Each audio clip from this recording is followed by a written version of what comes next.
Okay, we're back. This is Nikki Zick, and we're painting a butterfly that metamorphoses into flowers. Okay, we're finishing up with the left side of the butterfly wing, and now we're going in with the grass green where you see the empty spots. Here it's shown around the edge, and once again the colors are different because I'm using a different palette, and I actually like this more subdued palette better, so I'm happy that I decided to change my paints. Okay, so now we're going in with the grass green, more like a viridian green that I used from my palette, mix it with some grass green.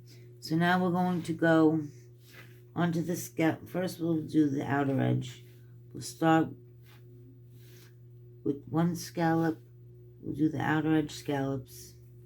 Get more green. And you can hit the line, the line of the other green delicately if you want, butt it up, but we are going to put black accents. So there's the first scallop, and like we did for the grass green, we're going to follow with our paintbrush and paint and follow the same scallop. Get more green, follow the scallop, fill it in.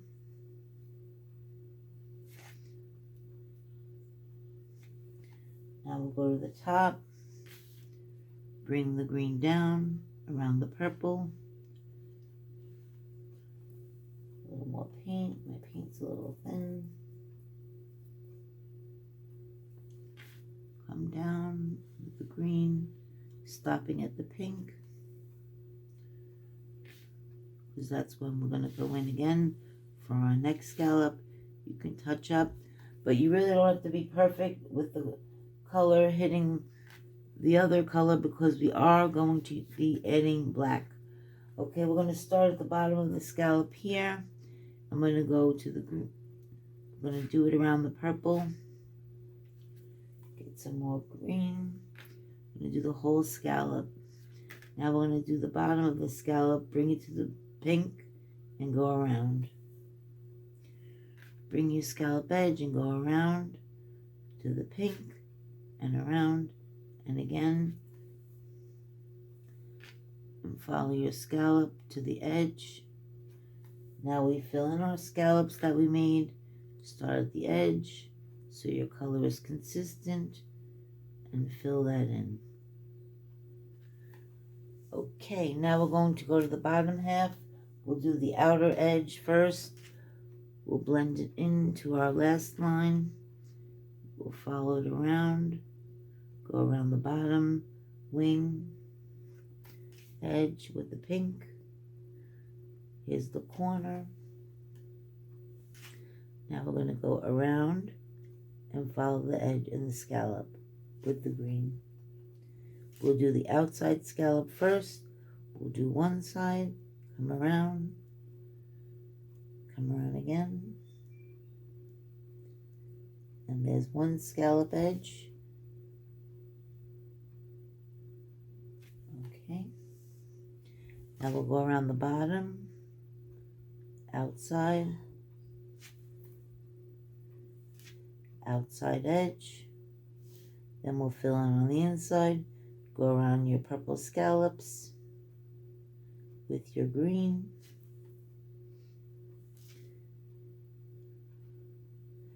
Be sure to keep the form of each wing section distinct so that way you see the definition of the different colors and shading. Okay, and we'll end here. My original drawing had gone up, but we're going to end here, just like I ended at the top. Okay, then we're not going to go into the section here like we did on the top, because this is going to be for black outlining. And so now, since we have our green on our paintbrush, we'll go into the right side, since the left has to dry, and we'll add some greenery. I'm going to continue to use the same grass green, because it's very vibrant and bright.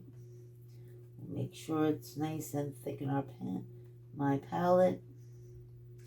And we're just going to go here and there on the outer edge and add a leaf indication.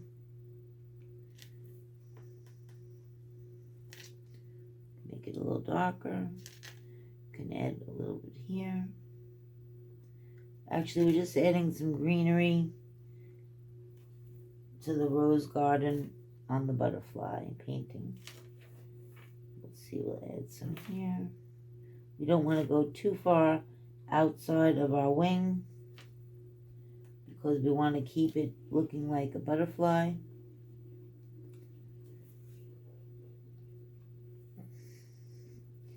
Put one here. Put one up here.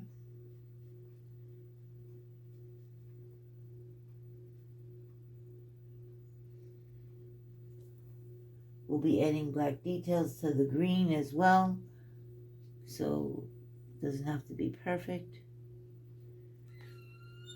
There's too much green there. Lift it up a little.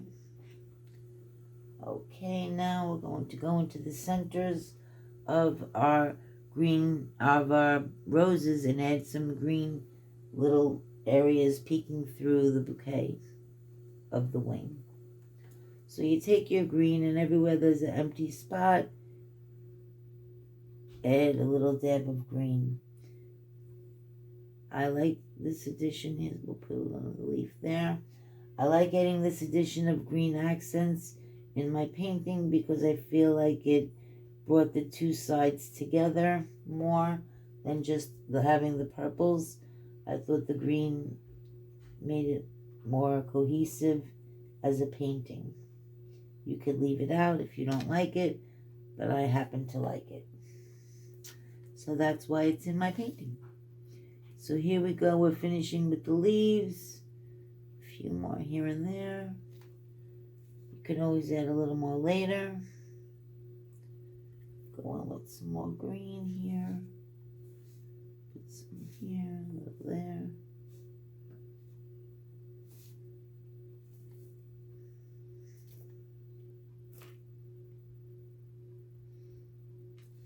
Okay. Actually, I see one more spot. Always after you clean your paintbrush, that happens.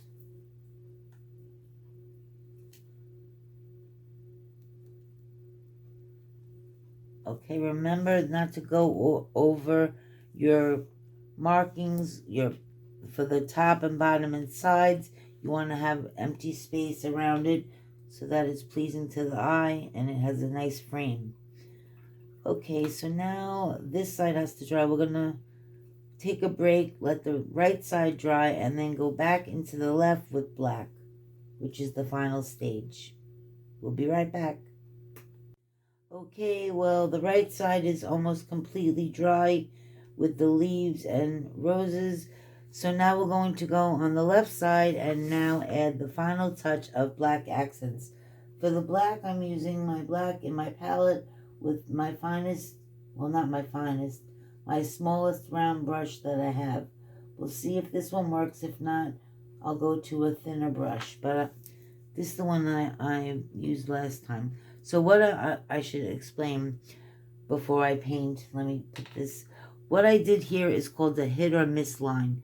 And it's not a complete exact outline. It might look like an outline completely, but for this, what I'm going to be painting now, I'm going to do line that is staggered. It drops and it is not so perfect.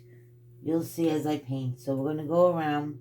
It's called hit or miss in the industry where I used to work in textiles. I don't know if they use it in painting technology and terminology, but that's what I'm using. It's called hit or miss line. So I'm going to start with not too much paint because we are doing line work. I'm going to start on the edge and press and lift, press and lift.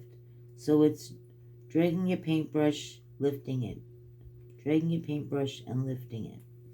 And as you can see, that line, it's staggered.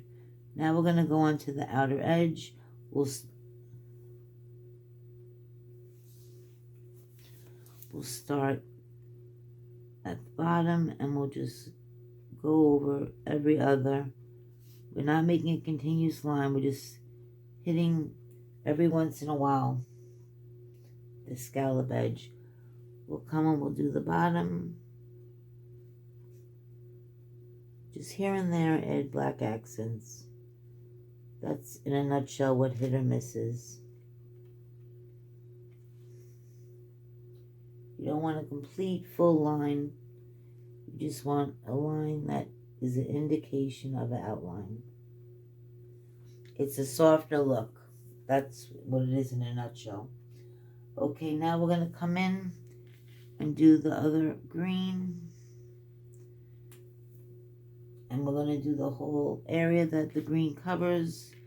We'll do it around the edge first. The scallops. As you see, I'm just hitting or missing the edge. We'll go here. And it doesn't have to be always perfectly on the edge of the color that you're outlining. That's what makes it a little more interesting. We'll go around the edge here. Now we're going around the purple that joins with the grass green. Go around the edge.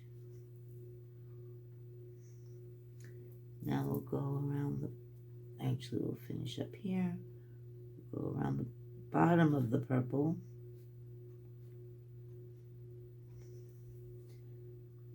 Okay, and then we'll do, let's see, the bottom of this green. I'm jumping around because I don't want my hand to smear any of these brush strokes. So I'm trying to be very delicate. Okay. Now we'll add a line here. Okay. I hope you like this video so far. If you do, give it a thumbs up. I'd really appreciate it. If you're new to the channel, hit subscribe. That way you'll be alerted of new videos that I post. We'll come down now with the hit or miss line on the pink. Go down in the center of the butterfly. We will be adding the butterfly soon. But right now we're just doing the outlining of the green. I'm going to come around the edge here.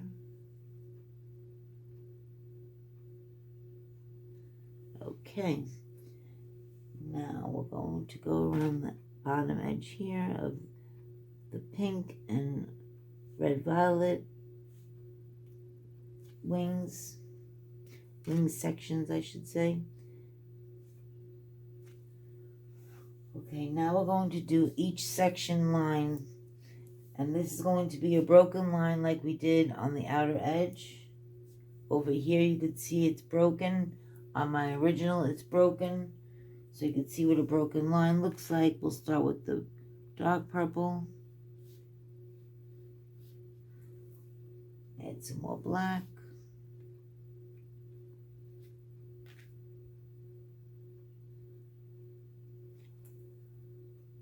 Okay, up here, make it a little thicker.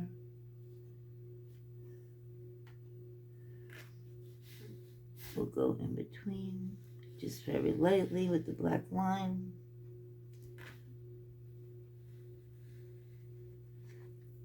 And take your time. I'm doing it a little quicker because I've done this painting before. So I'm familiar with my technique. But as you practice along on your own, you'll find your own speed that works for you. I'm not rushing by any means. I'm enjoying this video. I enjoy all the videos I make.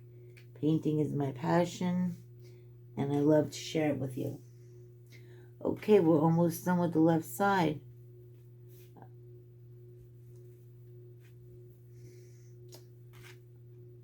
Okay, a little more black paint. It's starting to dry out.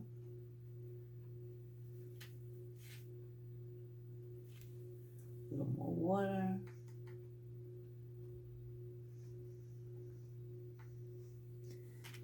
This original watercolor set was given to me by my husband because I never had a professional set of watercolor paints in my whole life. I always had pens or just basics. So when he got me this set that was in tubes that I could make my own palette, I was very excited. So hats off to my husband for giving me my first true set of paints. Okay, so now we're going to go in. As you see now, the left side is completed. I hope you like it so far. Now we're going to go into our butterfly in the center. So I'm using a larger brush, not too large, second to my smallest. And we're going to go into the black, pure black. Make sure you have it nice and watery.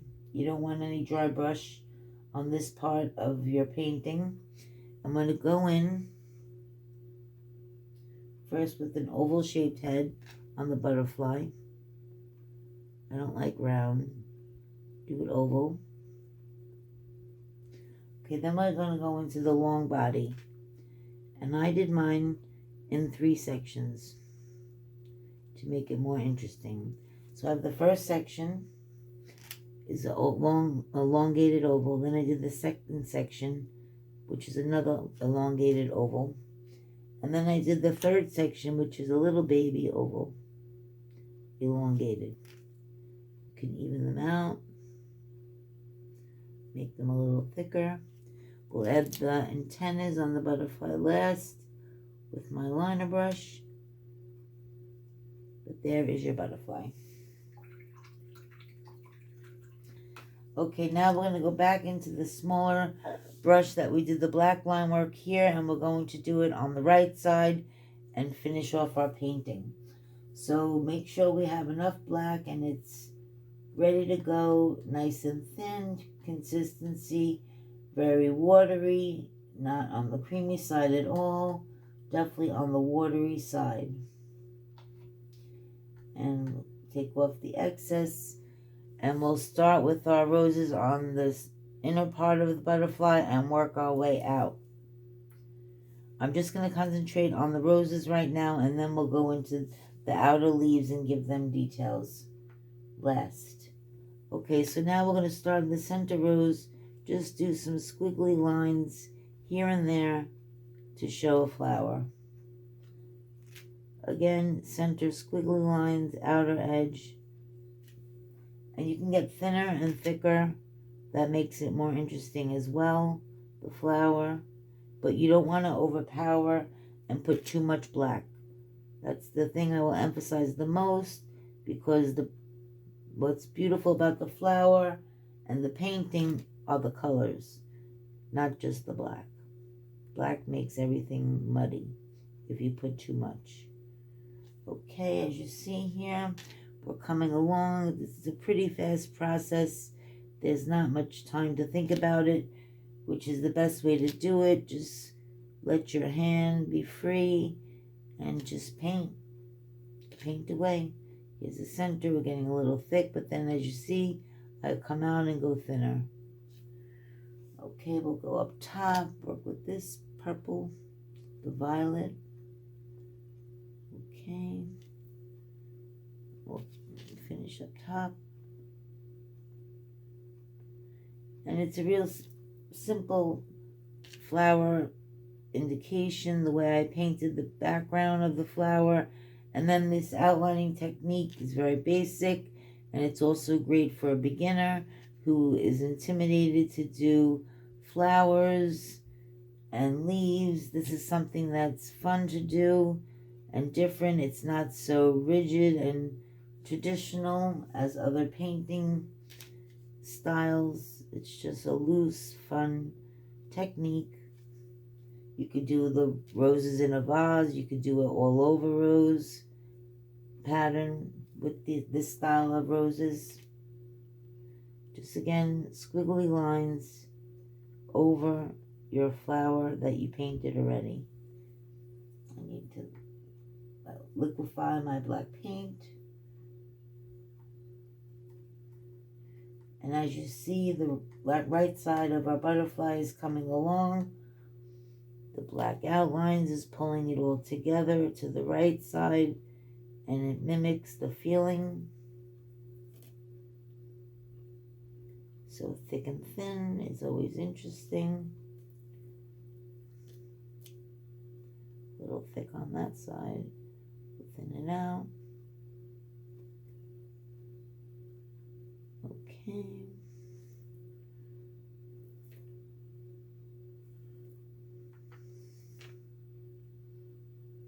So it's just really center and then squiggly lines on the outside. Okay, so now we're going to go into our leaves and just do a simple stem, and then some veins, not too much. Like I said, the black is just the accent. We don't want to get too muddy and too much black. And this is just a hit or miss line again with our leaves, which is showing an indication of a stem and a few veins, maybe one in some areas. It's just to make the leaves feel like they belong to the roses. Okay. Vein up here. Okay. All right, and then the last and final touch are our butterfly's antennas, which I'm going to do with my number 1 fine point paintbrush. Make sure you don't have too much excess. Let's make room. I don't want to ruin this. The antennas always scare me because it's the make or break of my painting a butterfly. Okay, I do have pencil lines drawn in. They're very faint. I sometimes do that, or sometimes I freestyle it, depending on my mood, but it's a little early, so I drew some pencil lines. And we're going to start, a little too much paint. I'm going to start at the curve our way down to the head of the butterfly. And usually the left, I do the right, I do the opposite way. I curve from the bottom and then go around. You could curve this one in a little bit more. So for the left side, I start from the curve in, and the right side, I start from the head down. Go figure, but that's the way I do it. And as you see, our painting is finished. I'll lift it up from our table. All pencil lines obviously will be erased once the painting is completely dry. I had to anchor this down all over the place. Once again, painter's block, I really recommend if any artist, especially a beginner, so you don't get frustrated with paper that's buckling in a pad. Okay, you don't want to rip your paper. And here is our finished butterfly that metamorphosizes into flowers. It's on a 9x12 paper, and there's a slight texture on the paper. I'm not sure if you could see that, but I like that added interest. And also you could see it within your artwork, the watercolor of the texture. So it depends on what your liking is, if you like texture on your paper or not. I actually prefer it. I think it's really nice, and it's nice to paint on. It has the extra roughness. But getting back to the butterfly, I hope you liked the video. Once again, give it a thumbs up if you really liked it, and subscribe to the channel so you get future videos. Once again, it's Nikki Zick from Nikki Zick Paints.